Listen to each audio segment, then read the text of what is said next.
إن الحمد لله نحمده ونستعينه ونستغفره ونؤمن به ونتوكل عليه ونعوذ بالله من شرور أنفسنا ومن سيئات أعمالنا من يهده الله فلا مضل له ومن يضلله فلا هادي له ونشهد أن لا إله إلا الله وحده لا شريك له ونشهد أن سيدنا مولانا محمدًا عبده ورسوله أرسله بالحق بشيرا ونذيرا صلى الله تعالى عليه وعلى آله وأصحابه وبارك وسلم تسليما كثيرا أما بعد فأعوذ بالله من الشيطان الرجيم بسم الله الرحمن الرحيم ذلك من أنباء الغيب نوحيه إليك وما كنت لديهم إذ أجمعوا أمرهم وهم يمكرون وما أكثر الناس ولو حرصت بمؤمنين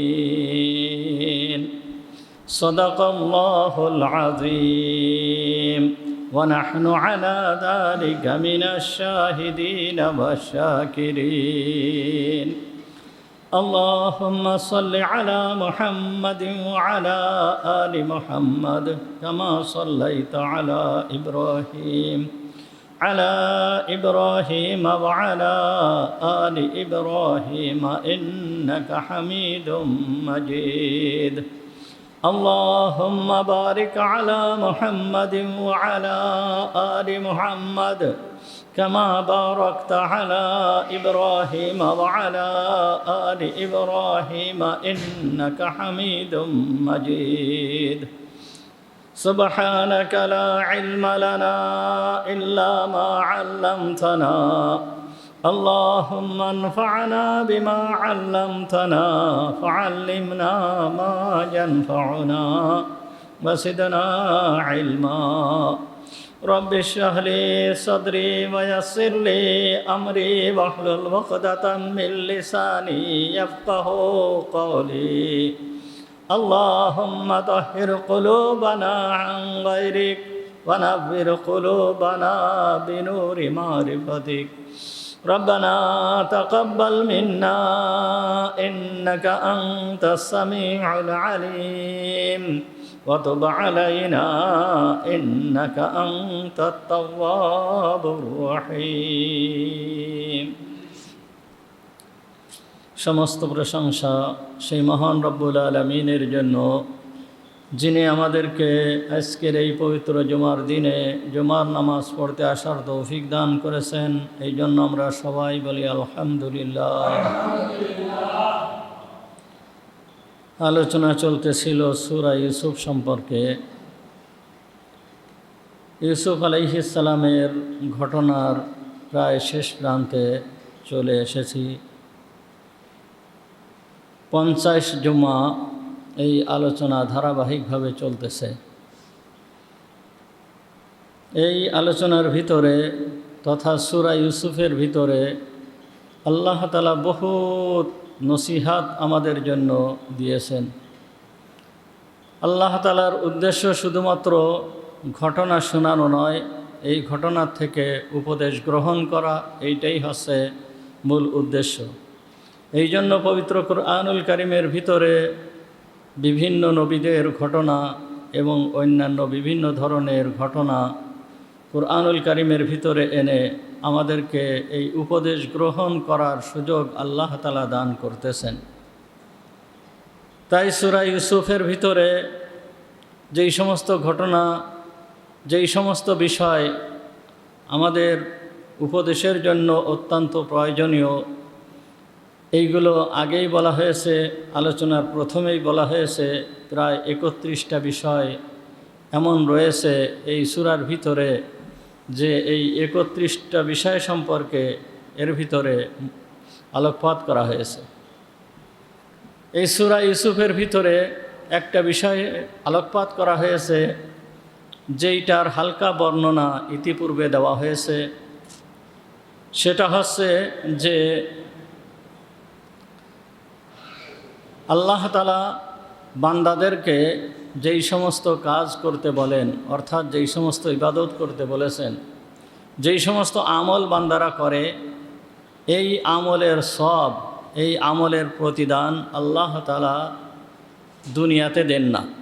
এই আমলের প্রতিদান আল্লাহ তাআলা দান করবেন আখিরাতে। কোনো আমলের প্রতিদান আল্লাহ তাআলা দুনিয়াতে দেন না। যদি আল্লাহ তাআলা দুনিয়াতে এই আমলের প্রতিদান দিতেন, তাহলে এই আমলের প্রতিদান অতি সামান্য হয়ে যেত। এই জন্য আল্লাহ তাআলা কোনো আমলের প্রতিদান দুনিয়াতে দেন না। আমলের প্রতিদান এইগুলো আল্লাহ তাআলা আখিরাতে দেবেন। কিন্তু দুনিয়াতে যদি আমল করা হয়, নেক আমল করা হয়, এর একটা বরকত আল্লাহ তাআলা দান করেন।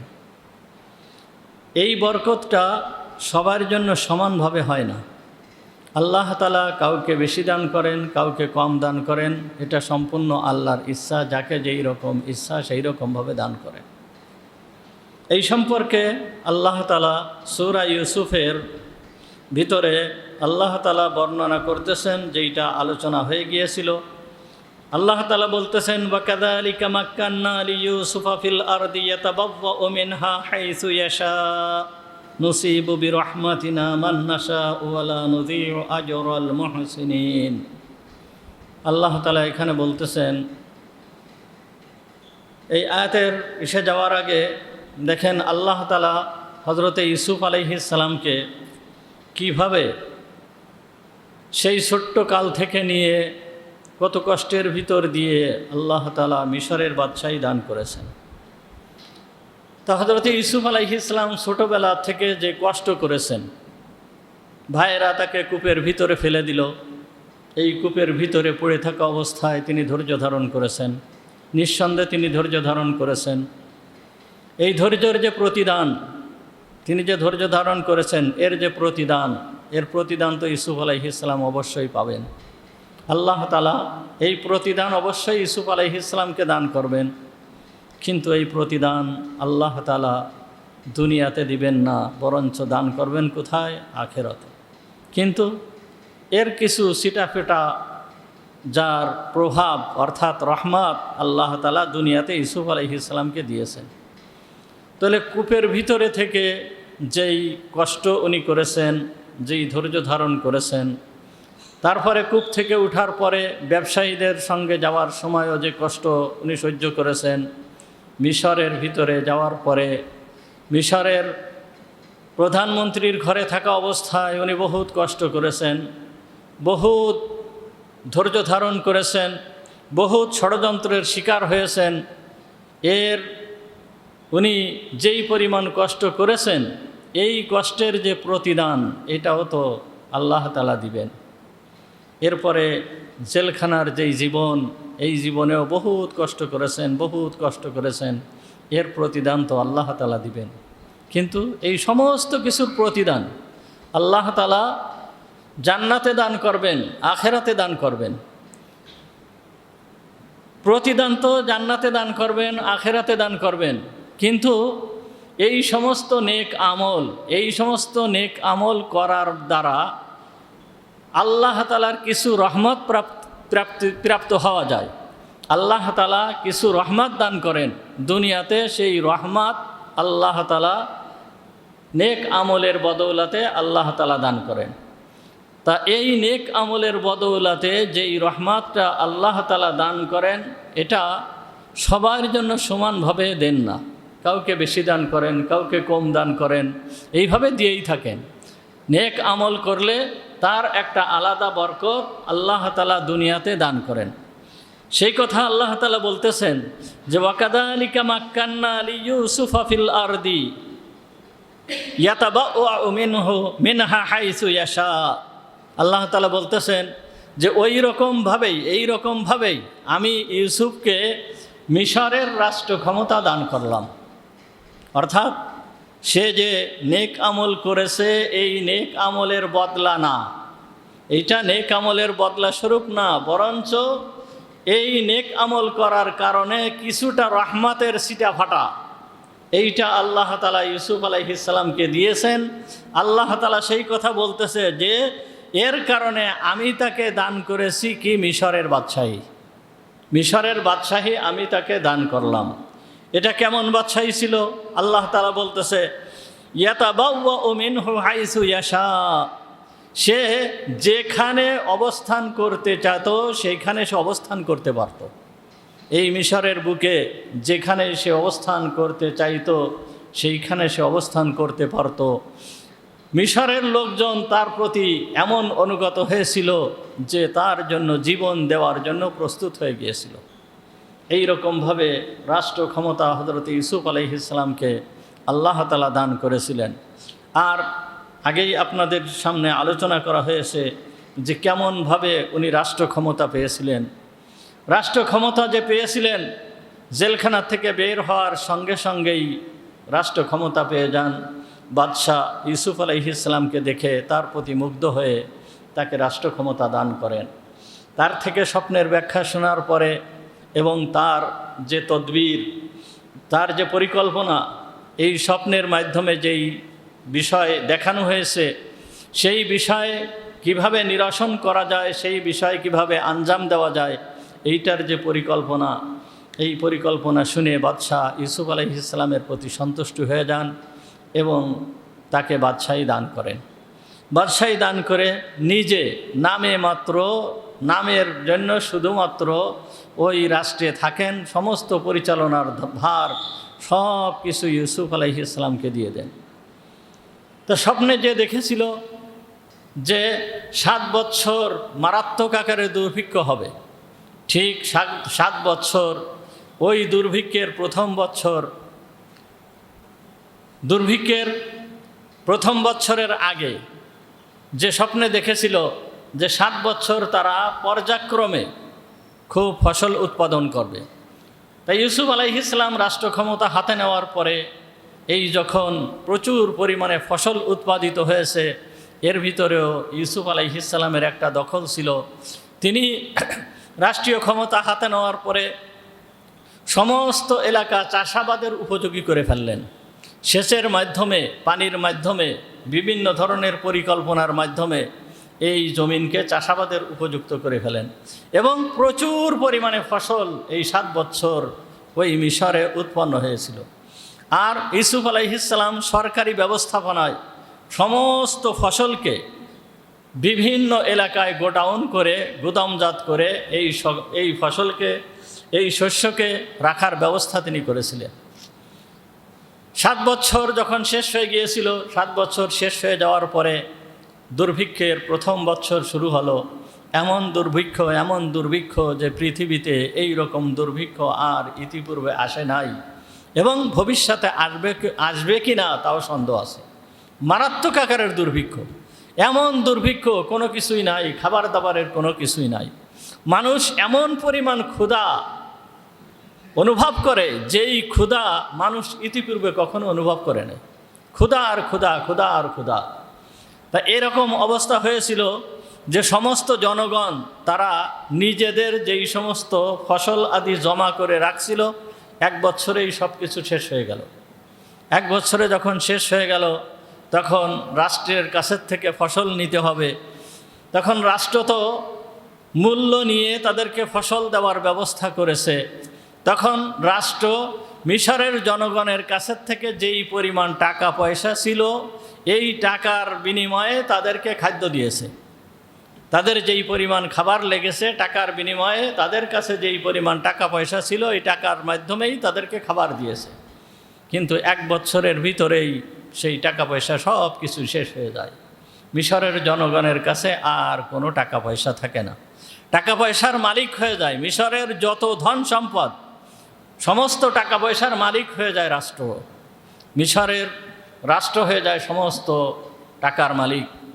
পরের বছর যে মিশরের জনগণ তাদের কাছে যেই সমস্ত স্বর্ণের অলঙ্কারাদি ছিল, এই অলঙ্কারাদি দিয়ে তারা খাদ্যশস্য গ্রহণ করতে লাগলো।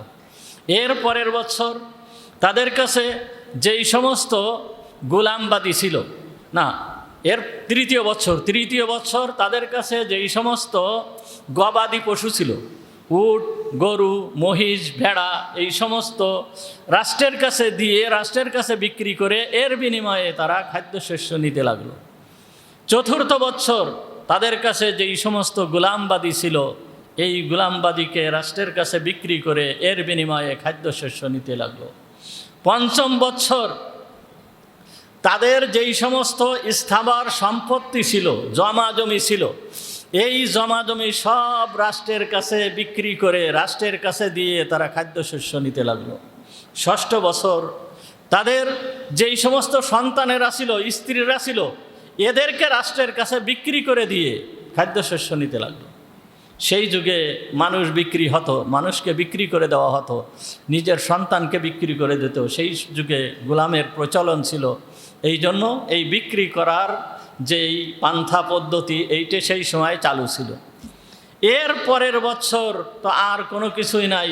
মিশরের যেই জনগণ যা আছে, যারা মোটামুটি মালিক যারা ছিল, অর্থাৎ ধনী ধনী লোক যারা ছিল, তারা নিজেরাই নিজেদেরকে এই রাষ্ট্রের কাছে বিক্রি করে দিয়ে নিজেরা গোলামে পরিণত হয়ে খাদ্যশস্য গ্রহণ করতে লাগলো। তাহলে দেখেন, মিশরের কোনো জনগণের কাছে কোনো কিছুই নাই।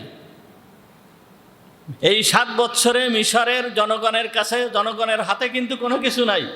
তাদের টাকা পয়সা সব সরকারের কাছে, তাদের যেই স্বর্ণের অলঙ্কার, সোনা রূপা যা কিছু ছিল সব সরকারের কাছে, তাদের যেই সমস্ত গরু, ছাগল, ভেড়া সব ছিল সবই সরকারের কাছে, তাদের যেই গোলামবাদী ছিল সব সরকারের কাছে, তাদের যেই স্থাবর সম্পত্তি ছিল এই স্থাবর সম্পত্তিও সরকারের কাছে, এমনকি নিজের সন্তানেরা, নিজের স্ত্রীরা পর্যন্ত সরকারের কাছে, এমনকি নিজেরাও পর্যন্ত সরকারের কাছে বিক্রিত, সব সরকারের দাসে পরিণত হয়ে গিয়েছে।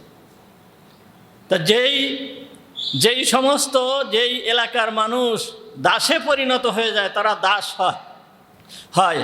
মনিবকে তারা কীরকমভাবে সম্মান করে, মনিবকে তারা কিভাবে দেখে, এইভাবে হযরত ইউসুফ আলাইহিস সালামকে দেখতে লাগলো। ইউসুফ আলাইহিস সালাম এইভাবে রাষ্ট্র ক্ষমতা পরিচালনা করতে লাগলেন, সুন্দরভাবে রাষ্ট্র ক্ষমতা পরিচালনা করতে লাগলেন। সমস্ত জনগণ তার হয়ে গিয়েছে, তার গোলামে পরিণত হয়ে গিয়েছে।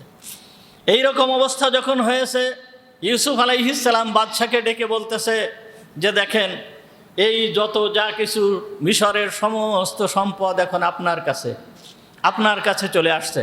এখন আপনি যেইভাবে এইটাকে ব্যবহার করবেন সেইভাবে এইটা ব্যবহৃত হবে। এখন আপনি এইটাকে কি করবেন? তখন মিশরের যে বাদশা ছিল সে তখন বলল যে দেখো ইউসুফ, আমি তো নামমাত্র এখানে রাষ্ট্র ক্ষমতায় আছি, যত দায় দায়িত্ব সব তো আমি তোমাকে ভরে দিয়ে দিয়েছি। আমি তো এখন তোমার গোলাম হয়ে গিয়েছি। জনগণ যেই রকম তোমার গোলাম, আমিও তো তোমার গোলাম। তুমি যেইভাবে পারো সেইভাবে রাষ্ট্র পরিচালনা করবা। এতে আমার বিন্দুমাত্র আমি এতে বিন্দুমাত্র কোনো কিছুর ভিতরেই আমি এতে নাক গলাবো না, আমি তোমার কোনো কাজে কোনো বাধা দিব না। তুমি যেইভাবে পারো সেইভাবেই তুমি রাষ্ট্র পরিচালনা করো।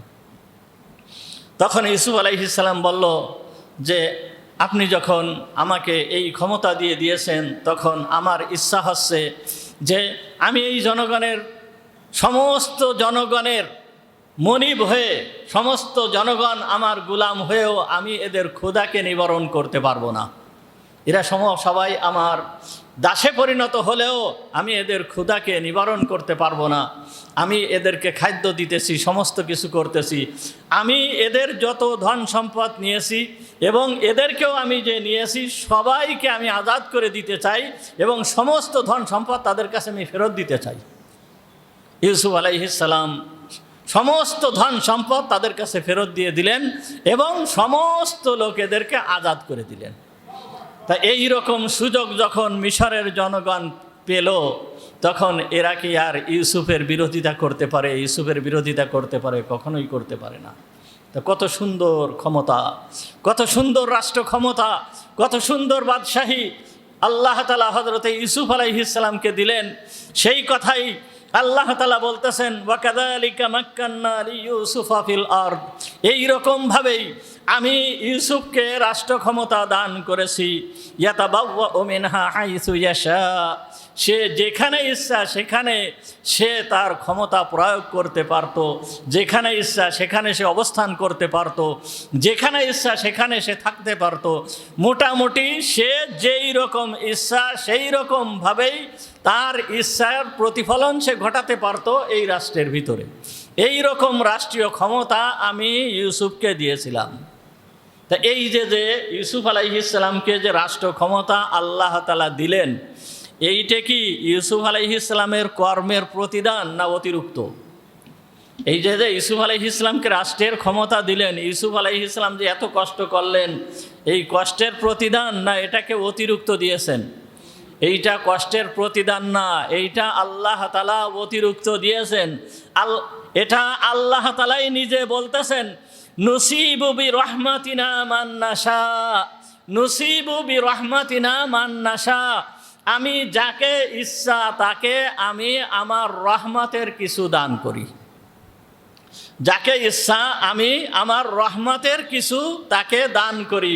তাহলে এই ওয়ালা নুযিহু আজরাল মুহসিনিন, আর আমি কর্মের প্রতিদান এইটাকে নষ্ট করি না। এই দুনিয়াতে সামান্য পরিমাণ দিয়ে দিয়ে তার আখেরাতের যে প্রতিদান, সে যে কর্ম করেছে, সে যে মূল্য প্রাপ্ত হবে আখেরাতে, যে সে এর প্রতিদান পাবে, এইটাকে আমি বিন্দুমাত্র কম করি না, এইটাকে আমি বিন্দুমাত্র কম করি না। কে বলতেছেন?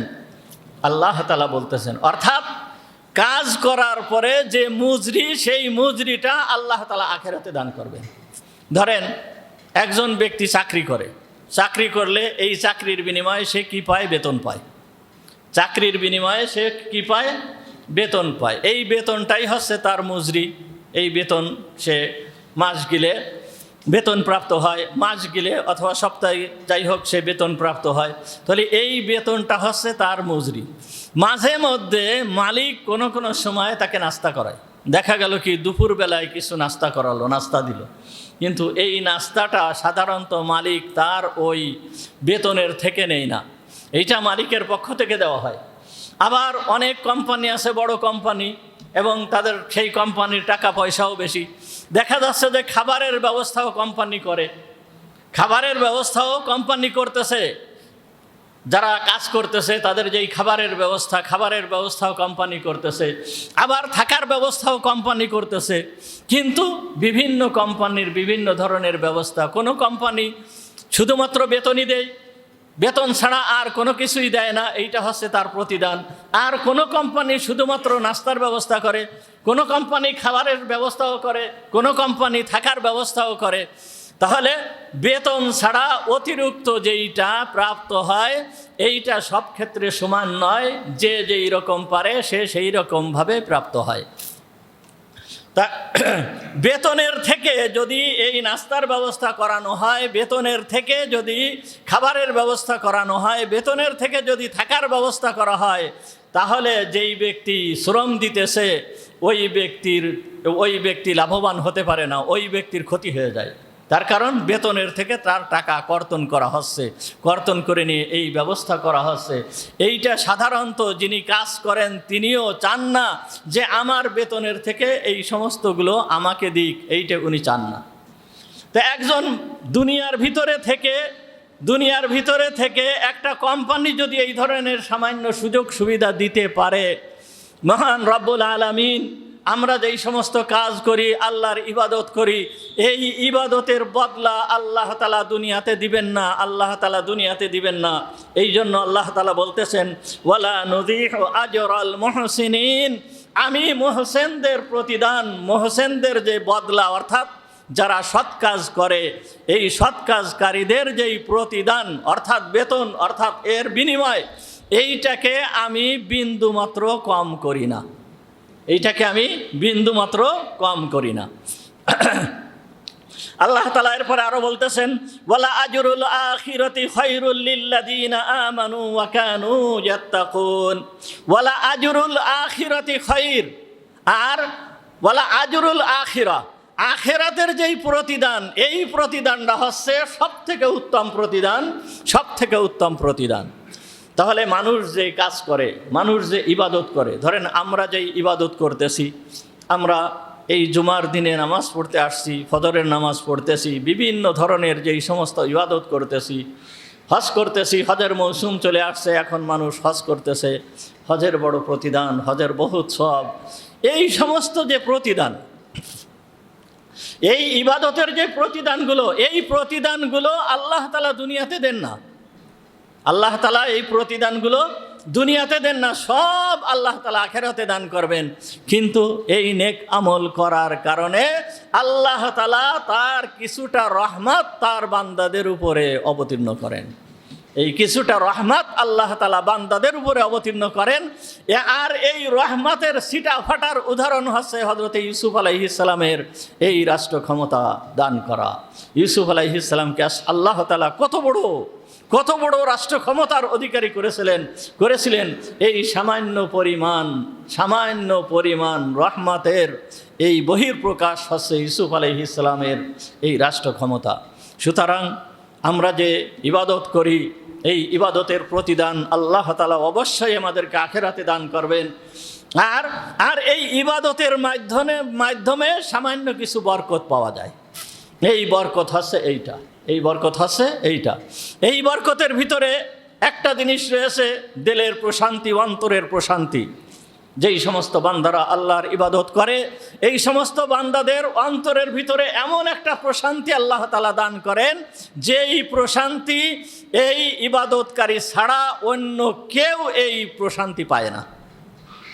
আপনারা এগুলো অনুভব করেন, বুঝতে পারেন। যেই সমস্ত ব্যক্তিরা রোজা রাখেন, যারা রোজা রাখেন, বলেন তো রোজা রাখার সময়, রোজা রেখে যখন রোজা রাখা হচ্ছে, এই রোজাটার যেই প্রতিদান এটা আল্লাহ দান করবেন। এটা আল্লাহ তাআলাই নিজেই বলতেছেন, আস-সাওমু লি ওয়া আনা আজজি বিহি, রোজা আমার জন্য, এর প্রতিদান আমি দিব। কিন্তু একটা প্রশান্তি অন্তরের ভিতরে আসে, যেই রোজাদার ব্যক্তি, এই রোজাদার ব্যক্তি ইফতারকে সামনে নিয়ে যখন বসে, যখন রোজাদার ব্যক্তি ইফতার করে, তার অন্তরের ভিতরে যেই প্রশান্তি, আর কোনো ব্যক্তি এমন আছে যে রোজা নাই কিন্তু ইফতার সামনে নিয়ে বসতে হয়েছে, ইফতার সামনে নিয়ে বসতে হয়েছে, রোজা নাই, হয়তো কোনো অনুষ্ঠানে যোগদান করেছে, এই অবস্থায় সে কি করছে, ইফতারকে সামনে নিয়ে বসছে, কিন্তু সে রোজা নাই। তাহলে ওই ব্যক্তির অন্তরের ভিতরে কি বিন্দুমাত্র প্রশান্তি আসবে? বিন্দুমাত্র প্রশান্তি আসবে না, বরঞ্চ আরও তার মনের ভিতরে থাকবে যে আমি তো রোজা নাই, আমি ইফতার করতেছি, এইটা কি ঠিক হচ্ছে, এইটা কি ঠিক হচ্ছে, এইরকম ধরনের মনের ভিতরে একটা দ্বিধাদ্বন্দ্ব এইরকম আসে। কিন্তু নেক আমল যারা করে, আল্লাহ তাআলা তাদের অন্তরের ভিতরে এই প্রশান্তিটা দান করেন। আর এই প্রশান্তির কারণে তার দুনিয়ার বিভিন্ন ধরনের যেই সমস্ত দুশ্চিন্তা আছে, এই দুশ্চিন্তাগুলো আস্তে আস্তে আস্তে আস্তে দূর হয়ে যায়। তাহলে নেক আমলের মাধ্যমে আল্লাহ তাআলা নেক আমলের বদলা, নেক আমলের প্রতিদান এটা আখিরাতে দান করবেন। আর দুনিয়াতে আল্লাহ তাআলার সামান্য কিছু রহমত আল্লাহ তাআলা দান করবেন। সেই কথাই বলতেছে, নুসিবু বিরহমাতিনা মান নাশা, আমি যাকে ইচ্ছা তাকে কিছু রহমত আমি দান করি। এইটাই হচ্ছে দুনিয়ার এই সুখ শান্তি, দুনিয়ার এইগুলো যেইগুলো আমরা দেখতেছি। যাই হোক, তাহলে ইউসুফ আলাইহিস সালামের এইখান থেকে আমরা এই উপদেশটাও গ্রহণ করলাম। এরপরে আমরা চলে আসছি ইউসুফ আলাইহিস সালামের ঘটনার শেষ প্রান্তে। 102 নম্বর আয়াত তেলাওয়াত করা হয়েছে। এই আয়াতের ভিতরে আল্লাহ তাআলা বলতেছেন, ওয়াকাযালিকা মিন আম্বাইল গায়বি নূহিহি ইলাইকা ওয়া মা কুনতা লাদাইহিম ইয আজমাউ আমরাহুম ওয়া হুম ইয়ামকুরুন। চলে যেতে হবে সেই 50 জুমা আগে, 50 জুমা আগে চলে যেতে হবে। হযরতে ইউসুফ আলাইহিস সালামের ঘটনা যেইখান থেকে শুরু হয়েছে, হযরত ইউসুফ আলাইহিস সালামের ঘটনা যে এইখান থেকে শুরু হয়েছে, শুরুতেই বলা হয়েছিল এই সূরা কেন অবতীর্ণ হয়েছে। বলা হয়েছিল যে মক্কার একদল মুশরিক অর্থাৎ মক্কায় অবস্থানকারী কিছু সংখ্যক লোক এরা মদিনায় গেল। মদিনায় যে মদিনার লোকেরা ছিল শিক্ষিত, মদিনার লোকেরা ছিল আহলে কিতাব, তারা পেয়েছিল তাওরাত কিতাব, তারা পেয়েছিল ইনজিল কিতাব, অর্থাৎ ইহুদি এবং নাসারাদের বসবাস ছিল মদিনায়। তারা তাদের কাছে যে জিজ্ঞেস করলো যে আমাদের ভিতরে একজন ব্যক্তি সে নিজেকে নবী হিসাবে দাবি করতেছে, তা তোমরা তো নবীর উম্মত, তোমাদের পূর্বপুরুষ নবী ছিল, ঈসা আলাইহিস সালামের অনুসারী তোমরা ছিলে, মুসা আলাইহিস সালামের অনুসারী তোমরা ছিলে, তা আমাদের উনি যে নবীর দাবি করতেছে আসলে উনি নবী কি নবী না এইটা আমরা কিভাবে বুঝবো। তখন ওই ইহুদি যেই সমস্ত পণ্ডিতরা ছিল তারা বলছিল যে তোমরা ওই যেই ব্যক্তি নবীর দাবি করছে তাকে একটা প্রশ্ন করবে। কি প্রশ্ন? প্রশ্ন করবে যে বহুত পূর্বে একজন নবী ছিল, যেই নবীর একটা ছেলে ছিল, সেই ছেলেটা হারিয়ে গিয়েছিল, হারিয়ে যাওয়ার পরে এই ছেলেটা মিশরে চলে গিয়েছিল। মিশরে যে রাষ্ট্র ক্ষমতার অধিকারী হয়েছিল এই নবীর নাম কি আর ওই ছেলের নাম কি আর কিভাবে সে হারিয়ে গিয়েছিল আর কিভাবে রাষ্ট্র ক্ষমতা প্রাপ্ত হয়েছিল এই কথা আমাদেরকে বলে দাও। এ কথা একমাত্র নবী ছাড়া আর কেউ বলতে পারবে না, একমাত্র নবী ছাড়া আর কেউ বলতে পারবে না। তার কারণ ওই তাওরাত কিতাবের ভিতরে এবং ইনজিল কিতাবের ভিতরে এই কথা বর্ণিত হয়েছে, এছাড়া অন্য কোনোভাবে অন্য কোনো জায়গায় এই ধরনের কথা বর্ণিত হয় নাই, বা সেই সময়ে এত পরিমাণ বিদ্যার চর্চা ছিল না, ইতিহাসেরও চর্চা ছিল না। শুধুমাত্র আসমানি কিতাবের ভিতরে এই ঘটনা আছে, তো নবী ছাড়া কেউ এ কথা বলতে পারবে না। আর মুহাম্মদুর রাসূলুল্লাহ সাল্লাল্লাহু আলাইহি ওয়াসাল্লাম হয়তো এই তাওরাত কিতাব পড়ে যারা পড়েছে তারা বলতে পারবে, অথবা তাওরাত কিতাব যারা পড়েছে তাদের কাছ থেকে যারা ঘটনা শুনেছে তারা বলতে পারবে, এই ছাড়া বলতে পারবে না। কিন্তু মুহাম্মদুর রাসূলুল্লাহ সাল্লাল্লাহু আলাইহি ওয়াসাল্লাম তো কোনো লেখাপড়া জানতেন না, উনি দেখে পড়তে পারতেন না, উনি কোনো লেখা দেখে পড়তে পারতেন না, উনি পড়া জানতেন না। জিবরিল আমিন আলাইহিস সালাম যেই সময় সর্বপ্রথম এসে বলল ইকরা, তুমি পড়ো, হুজুর বললেন মা আনা বিকারিন, আমি তো পড়তে জানি না। তা হুজুর পড়তে জানতেন না। আর হুজুর আকরাম সাল্লাল্লাহু আলাইহি ওয়াসাল্লাম কোনো দিন কোনো জায়গায় সফর করেন নাই, মক্কা ছাড়া মক্কার বাইরে যান নাই।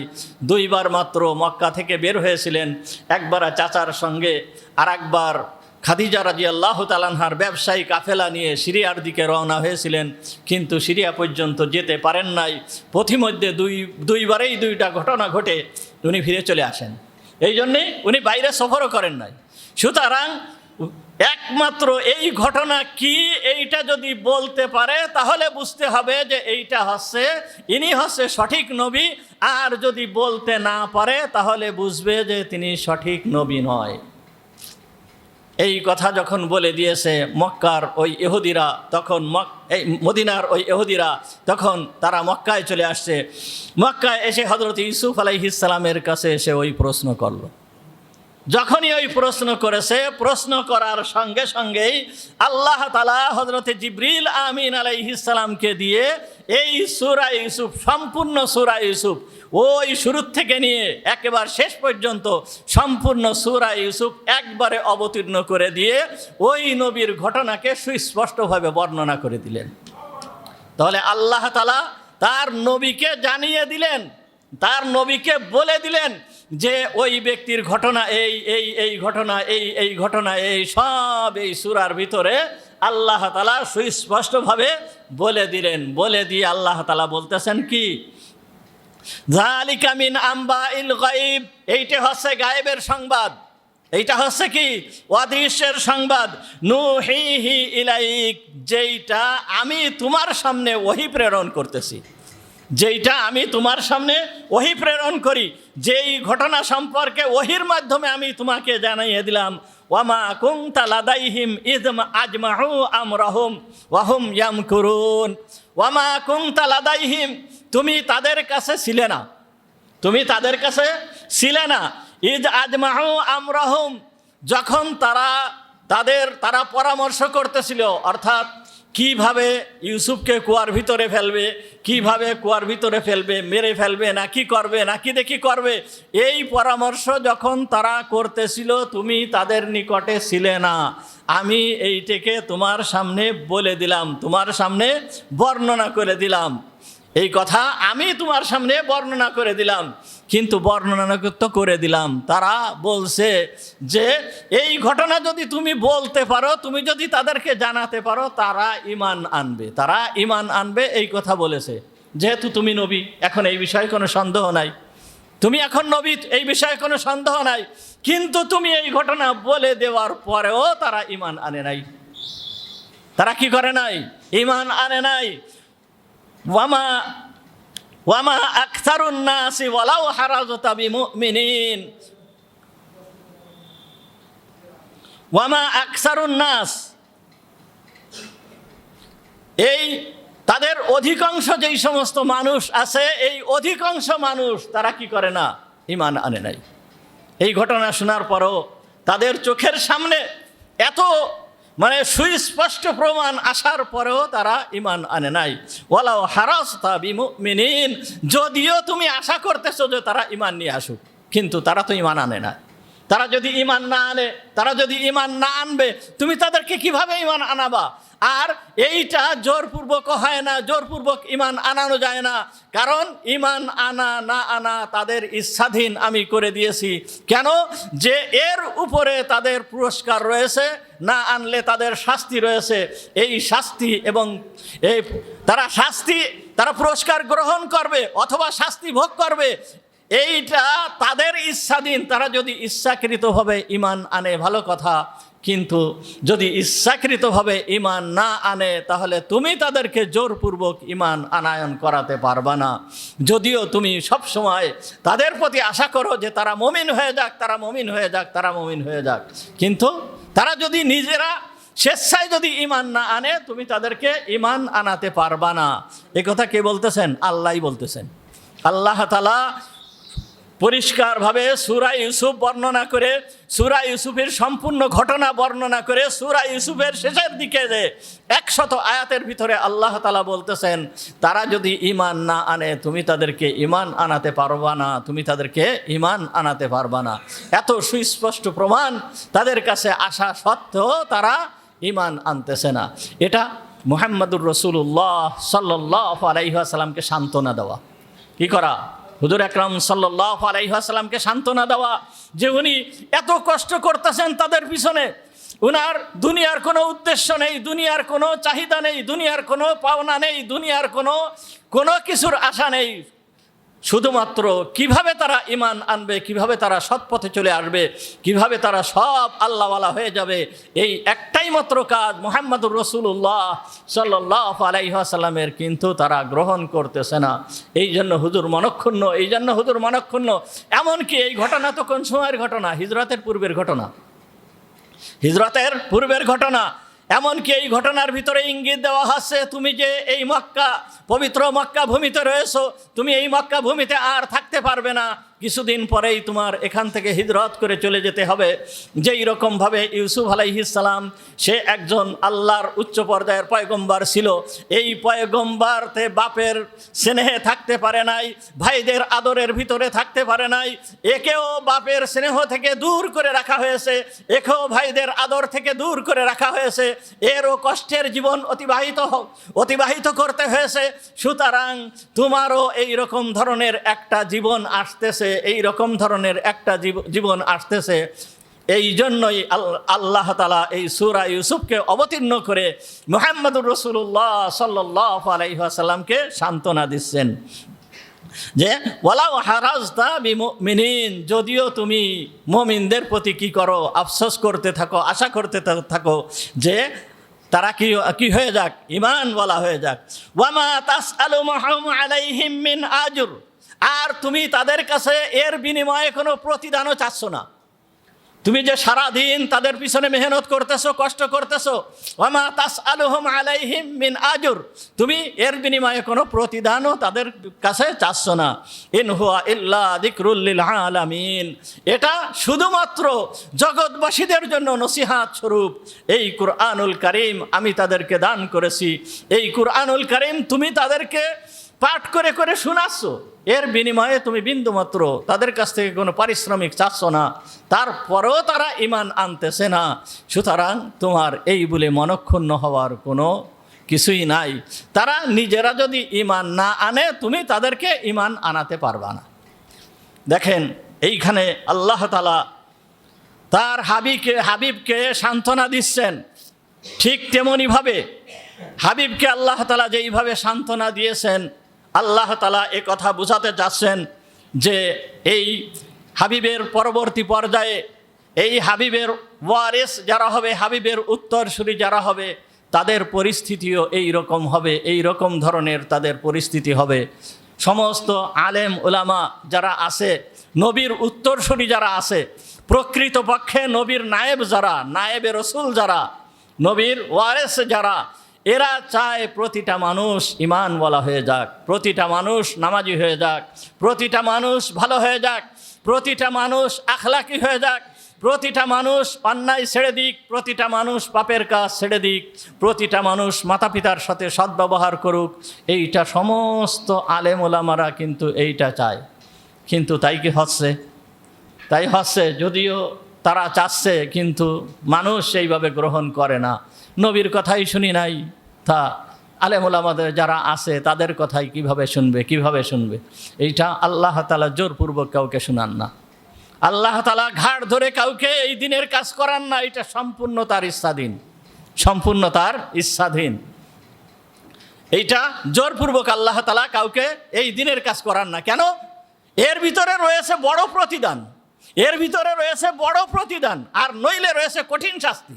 যদি গ্রহণ করে বড় প্রতিদান পাবে, আর যদি গ্রহণ না করে তাহলে কঠিন শাস্তি ভোগ করতে হবে। এই জন্য আল্লাহ তাআলা জোরপূর্বক কাউকে করান না, ইচ্ছার উপরে ছেড়ে দিয়েছেন। আপনাদেরকে সময় কম হয়ে গেল, আপনাদেরকে একটা ঘটনা শোনাইছিলাম। দেখেন, দুনিয়াতে একমাত্র মানুষ আর জিন, এই দুই জাতিকে এই অবস্থা দিয়েছেন যে সে ইচ্ছা করলে হেদায়েত গ্রহণ করতে পারবে, আর ইচ্ছা করলে হেদায়েত গ্রহণ করতে পারবে, আর যদি সে ইচ্ছা না করে তাহলে সে তার কপালে হেদায়েত হবে না। এটা শুধুমাত্র মানুষের অধীন করে দিয়েছেন, জিনদের অধীন করে দিয়েছেন। দুনিয়ার অন্য কোনো মাখলুকের জন্য এই ইচ্ছা শক্তি রাখেন নাই।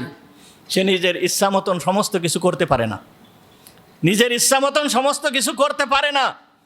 একটা প্রাণী, এই প্রাণীটাও সে নিজের ইচ্ছা মতন সমস্ত কিছু করতে পারে না। আপনাদেরকে একটা ঘটনা শোনাইছিলাম। মুহাম্মদুর রাসূলুল্লাহ সাল্লাল্লাহু আলাইহি ওয়াসাল্লামের একদল সাহাবী আফ্রিকার ভিতর দিয়ে, ওই আফ্রিকার জঙ্গলের ভিতর দিয়ে ওরা দিনের কাজে বের হয়েছিল। দিনের কাজ বলতে তখন ছিল জিহাদ ফি সাবিলিল্লাহ, আল্লাহর রাস্তায় জিহাদে বের হয়েছিল।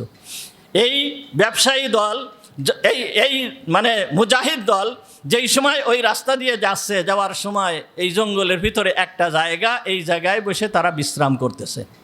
বিশ্রাম করতে করতে এমন অবস্থা হয়েছে, ওই জায়গায় একজন সাহাবী এমন ছিল যার নাম ছিল সাফিনা। ওনার নাম ছিল সাফিনা রাদিয়াল্লাহু তাআলা আনহা। এই সাফিনা রাদিয়াল্লাহু তাআলা আনহা ওইখানে বসে, পাহাড়ের পাদদেশে বসে উনি একটু ঘুমায় গেছেন। যখন ঘুমায় গিয়েছেন, তখন অন্যান্য যেই সমস্ত মুজাহিদরা তারা ওইখান থেকে রওনা হয়ে চলে গিয়েছে। চলে যাওয়ার পরে উনি তো ঘুম অবস্থায় রয়েছেন, ওনার ঘুম ভাঙ্গেনি। যখনই ঘুম ভাঙছে তখনই দেখে যে তারা কিন্তু নাই, অন্যান্য মুজাহিদরা নাই। এখন জঙ্গলের ভিতর দিয়ে কোনো পথও চিনা জানা কোনো পথ নাই, কোন দিকে গিয়েছে, কিভাবে যাবে, এইটা উনি ঠিক করতে পারতেছেন না। হঠাৎ করে যখন উনি দাঁড়িয়েছেন, দাঁড়ানোর সাথে সাথেই দেখে সামনের থেকে, ওই পাহাড়ের উপরের থেকে একটা বন্য জন্তু হতে পারে, সে বাঘ বা সিংহ যাই হোক, কিতাবের ভিতরে লেখা আসছে কালব। এই বন্য জন্তু এইখান থেকে নেমে আসতেছে। যখন নেমে আসতেছে, কিতাবের ভিতরে যেই শব্দ আছে এইটাকে সাধারণত সিংহ বলা হয়েছে, সিংহ। তা ও যখন ওইভাবে নেমে আসতেছে, এই সাফিনা রাদিয়াল্লাহু তাআলা আনহুকে দেখেই ও নেমে চলে আসতেছে। নেমে চলে আসার সঙ্গে সঙ্গে সাফিনা রাদিয়াল্লাহু তাআলা আনহু সামনে দাঁড়িয়ে গেলেন। দাঁড়িয়ে যায় ওই বন্য জন্তুটাকে লক্ষ্য করে বললেন, ইয়া আবাল হারিস। সিংহের উপাধি অনেক আছে, 100টা উপাধি। হায়াতুল হাইওয়ান কিতাবের ভিতরে তার লেখা আছে 100টা উপাধি এই সিংহের। তার ভিতরের একটা উপাধি আছে আবুল হারিস। সাফিনা রাদিয়াল্লাহু তাআলা আনহু ওই সিংহকে ডাকলেন, ইয়া আবাল হারিস তাআল ইলাইনা নাহনু আনা আসহাবু রাসূলিল্লাহি সাল্লাল্লাহু আলাইহি ওয়াসাল্লাম। হে আবুল হারিস, অর্থাৎ হে সিংহ, তুমি আমার কাছে আসো। আমি রসুলের প্রিয় একজন সাহাবী, আমি আমার সাথীদেরকে হারিয়ে ফেলেছি, সুতরাং তারা যে কোথায় আছে আমি তাদের সন্ধান জানতেছি না, সুতরাং তুমি আমাকে সাহায্য করো এই বিষয়ে। বলার সঙ্গে সঙ্গে ওই সিংহটা, ক্ষুধার্ত সিংহ, ও নেমে চলে আসলো। যখন নেমে আসলো, নেমে এসে কাছে এসে বসে পড়েছে। বসে পড়েই লেজ নাড়াচ্ছে। হযরত সাফিনা রাদিয়াল্লাহু তাআলা আনহু ওই সিংহের পিঠের উপরে বসছেন। বসার পরে ওই সিংহটা লেজ নাড়াতে নাড়াতে হেলে দুলে তাকে যে একেবারে মুজাহিদ দলের সঙ্গে নিয়ে মিশায়ে ফিরে চলে আসছেন।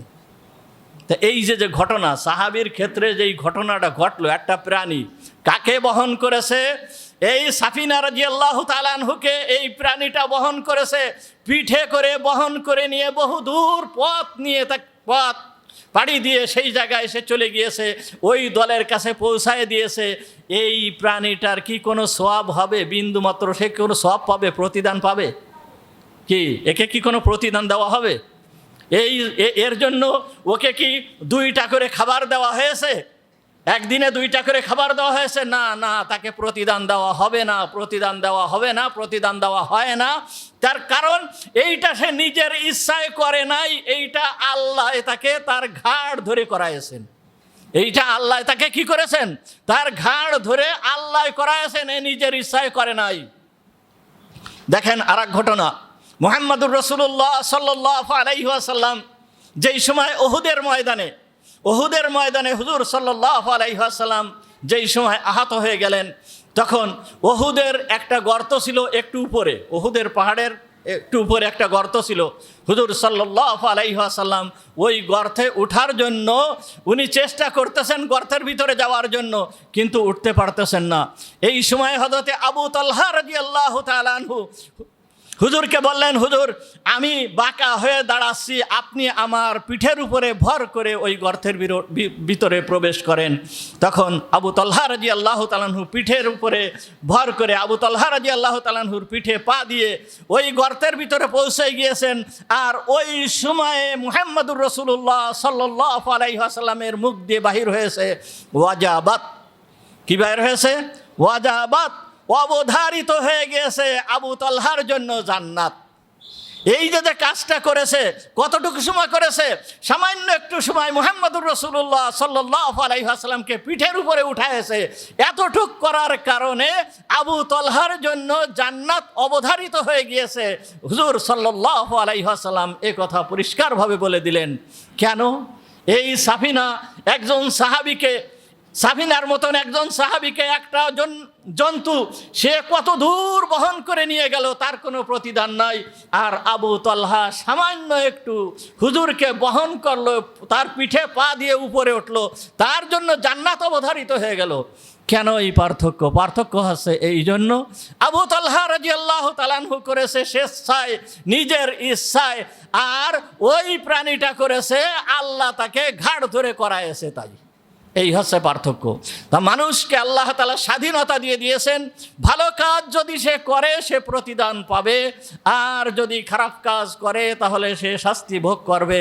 সুতরাং যদি কোনো মানুষ নিজেই যদি ভালো গ্রহণ না করে তাহলে জোরপূর্বক কেউ তাকে ভালো করাতে পারবে না। এই কথাই আল্লাহ তাআলা এখানে বলতেছেন, এখানে বুঝাচ্ছেন। সুতরাং নবীদের মতন আলেম ওলামা যারা আছে তারাও চায় যে তারা সমস্ত মানুষ ভালো হয়ে যাক, সমস্ত মানুষ সৎ কাজ করুক, কিন্তু যারা ইচ্ছাকৃতভাবে না আসবে আল্লাহ তাদেরকে কখনোই হিদায়েত দান করবেন না, ইচ্ছাশক্তি সম্পূর্ণ মানুষের হাতে আল্লাহ তাআলা ছেড়ে দিয়েছেন। এখানে হুজুর আকরাম সাল্লাল্লাহু আলাইহি ওয়াসাল্লাম বললেন যে এই আল্লাহ তাআলা বলতেছেন তুমি তাদের উপরে কোনো পারিশ্রমিক চাও না, তুমি তাদের উপরে কোনো পারিশ্রমিক চাও না। ঠিক তেমনইভাবে দেখেন হুজুর আকরাম সাল্লাল্লাহু আলাইহি ওয়াসাল্লামের ওইখান থেকে নিয়ে একবার আজ পর্যন্ত এমনকি কিয়ামত পর্যন্ত যেই সমস্ত নবীর ওয়ারিস যারা আছে প্রকৃতপক্ষে তারা কঠিন পরিশ্রমের মাধ্যমে এই জনগণের সেবা করে যাচ্ছে, কঠিন পরিশ্রমের মাধ্যমে জনগণের সেবা করে যাচ্ছে। তাই আপনার এই নামাজ পড়ানো বলেন, দিনের কাজ করা বলেন, মাদ্রাসা মসজিদে এই মাদ্রাসায় পড়ানো বলেন, যেইটাই বলেন, সামান্য অল্প পরিমাণ কোনো রকম সামান্য পারিশ্রমিক, যেইটাকে পারিশ্রমিক বলা চলে না। আমি চ্যালেঞ্জ করে বলতে পারি যে এই আলেম উলামারা যেইভাবে কষ্ট করতেছেন, নামমাত্র তাদের সামান্য পরিমাণ টাকা পয়সা দেওয়া হচ্ছে, এর বিনিময়ে তারা কাজ করতেছে দুনিয়াতে, এই দুনিয়াতে এর দৃষ্টান্ত দ্বিতীয়টা কেউ দেখাতে পারবে না। দুনিয়াতে এর দৃষ্টান্ত দ্বিতীয়টা কেউ দেখাতে পারবে না। একজন ইমাম সাহেব সে কত কষ্ট করতেছে, একজন মুয়াজ্জিন সাহেব সে কত কষ্ট করতেছে, তাকে সামান্য পরিমাণ বেতন দেওয়া হয়, যা নামমাত্র, এ বেতন বলেও বলা যায় না। এই রকম পরিমাণ বেতনের বিনিময়ে সে কাজ করে যাচ্ছে। এইভাবে সে কাদের আঞ্জাম দিয়ে যাচ্ছে। নায়েবে রসুল এইভাবে কাজ করতেছে। তারা পারিশ্রমিক চায় না। তারা কি করে? পারিশ্রমিক চায় না। কিন্তু যারা আছেন, যারা এই সমস্ত জিনিসকে পরিচালনা করেন, তাদের কর্তব্য তাদের দিকে লক্ষ্য রাখা, এইটা তাদের কর্তব্য। যদি আপনি আপনার কর্তব্য পালন করেন, একটু ইচ্ছা করেন, এই সমস্ত কিছুর ব্যবস্থা আল্লাহর পক্ষ থেকে আল্লাহ চালায়, আল্লাহ ব্যবস্থা করে দেয়। আপনার এই নিয়ে মাথা ঘামানো লাগে না, আল্লাহ চালায়। শুধুমাত্র আপনি একটু কি করবেন? ফিকির করবেন। এই রকম ফিকির করলেই আল্লাহ ব্যবস্থা করে দেয়। সুতরাং এদের দিকে একটু লক্ষ্য রাখাও এই যারা আছেন, জনগণ যারা আছেন, তাদেরও কর্তব্য। তার কারণ তারা এই সমস্ত কাজ করার জন্য সময় পায় না।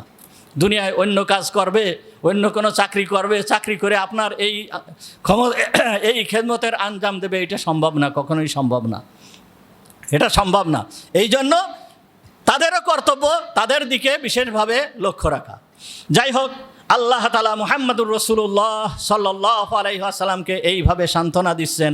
সান্ত্বনা দিয়ে এইভাবে হুজুর আকরাম সাল্লাল্লাহু আলাইহি ওয়াসাল্লামকে এইভাবে সান্ত্বনা দিলেন। কি সান্ত্বনা দিলেন? যে তোমারও কিছুদিন পর এইখান থেকে হিজরত করে চলে যেতে হবে। যেই রকমভাবে ইউসুফ আলাইহিস সালাম সে মা বাপ থেকে দূরে চলে আসছিল। এই সূরা ইউসুফ আল্লাহ তাআলা মুহাম্মদুর রাসূলুল্লাহ সাল্লাল্লাহু আলাইহি ওয়াসাল্লামের উপরে বর্ণনা করলেন। তা আজ 50 জুমারও বেশি 50 জুমারও বেশি নিয়ে সময় ধরে আপনাদের সামনে এই সূরা ইউসুফের আলোচনা করা হলো। আল্লাহ তাআলার কাছে একটা আশা রাখি যে হয়তো আমি থাকবো না, দুনিয়াতে আমি থাকবো না, কিন্তু আমার এই আলোচনা থেকে যাবে, আমার এই আলোচনাগুলো থেকে যাবে। দুনিয়ার যেই প্রান্ত থেকে, যেই জায়গার কোনো একটা মানুষ যখন এই আলোচনাগুলো শুনবে, সে উপকৃত হবে। আল্লাহ তাআলা এর প্রতিদান আমাকে দান করবেন। শুধুমাত্র এই প্রতিদান আমাকে দান করবেন না, আপনারা যারা আমার সহযোগিতা করেছেন, আমার সাথে যারা আছেন, মন মানসিকতা দিয়ে বা বিভিন্ন ধরনের কথাবার্তা দিয়ে সহযোগিতা করতেছেন, এরাও এর প্রতিদান ওই যতদিন পর্যন্ত আমার এই আলোচনা নেটে থাকবে ততদিন পর্যন্ত মানুষ উপকৃত হতে থাকবে, যতদিন পর্যন্ত শুনতে থাকবে তার সওয়াবও আপনারা পেতে থাকবেন। এর ভিতরে বিন্দুমাত্র কোনো সন্দেহ নাই। এই 50 জুমা ধরে আমি এই সূরা ইউসুফের আলোচনা 50 জুমা ধরে চলতেছে। আর প্রত্যেকটা আলোচনা তো এইভাবে করা হয়। এইভাবে আলোচনা আমি এই সারা বাংলাদেশের ভিতরে হয়তো 2-1 অনেক উচ্চ পর্যায়ের যেই সমস্ত বড় বড় আলেম আছে তাদের ভিতরে পেয়েছি। তারা এই সমস্ত ধারাবাহিকভাবে এই সমস্ত আলোচনা পাওয়া যায়। তাই ছাড়া এইভাবে ধারাবাহিকভাবে আলোচনা এবং বিস্তারিত আলোচনা পাওয়া যায় না, খুব কম। হ্যাঁ, হ্যাঁ, বিদেশে যেই সমস্ত বড় বড় আলেমোলামা আছে, বিদেশ বলতে কি আরবের যেই সমস্ত বড় বড় আলেমোলামা আছে, তাও আরবের যেই সমস্ত আলেমোলামা আছে তাদের ভিতরে আছে, তারা বিভিন্নভাবে বিস্তারিতভাবে আলোচনা করেন। আর তাদের আলোচনা করারও একটা সুযোগ আছে, তারা সরকারিভাবে সমস্ত কিছু প্রাপ্ত হয়। এমনকি তারা এই যে পড়াশুনো করা, যত যা কিছু করা, সমস্ত ব্যবস্থাপনা সরকারিভাবে করা হয়। এই জন্য তারা এইভাবে আলোচনা করতে পারে। এক এক জায়গায় এক একজন আলেম যাচ্ছে, আলোচনা করার জন্য যাচ্ছে, সেই আলোচনা করার জন্য সরকারের পক্ষ থেকে গাড়ি দেওয়া হচ্ছে, সরকারের পক্ষ থেকে প্রোটোকল দেওয়া হচ্ছে, এবং এই আলোচনা যে করতেছে এর জন্য তাকে হাদিয়া দেওয়া হচ্ছে। এই জন্য তারা ওই সমস্তগুলো পারেন। কিন্তু আমাদের বাংলাদেশে সাধারণত এইগুলো হয়ে ওঠে না। যারা করেন তারা অত্যন্ত ত্যাগের মাধ্যমে, অত্যন্ত কষ্টের মাধ্যমে এইগুলো করেন। সুতরাং এর দ্বারা আশা করি আপনারা উপকৃত হবেন। আর এরপর মনে করতেছি যে আগামী জুমা থেকে আশা করতেছি যে আল্লাহ তাআলা যদি তৌফিক দান করেন, তাহলে কোরআনের ভিতরে বর্ণিত হযরতে ইব্রাহিম আলাইহিস সালামের ঘটনা, অর্থাৎ কোরআনে বর্ণিত, কোরআনের ভিতরে ইব্রাহিম আলাইহিস সালামের ঘটনা নিয়ে যেই সমস্ত কথাবার্তা বর্ণিত আছে সেইগুলো শুরু করতে চাচ্ছি। আল্লাহ তাআলা যদি তৌফিক দান করেন। ওয়া আখিরু দাওয়ানা আলহামদুলিল্লাহি রাব্বিল আলামিন। আমরা যারা সুন্নাত নামাজ পড়িনি 4 রাকাত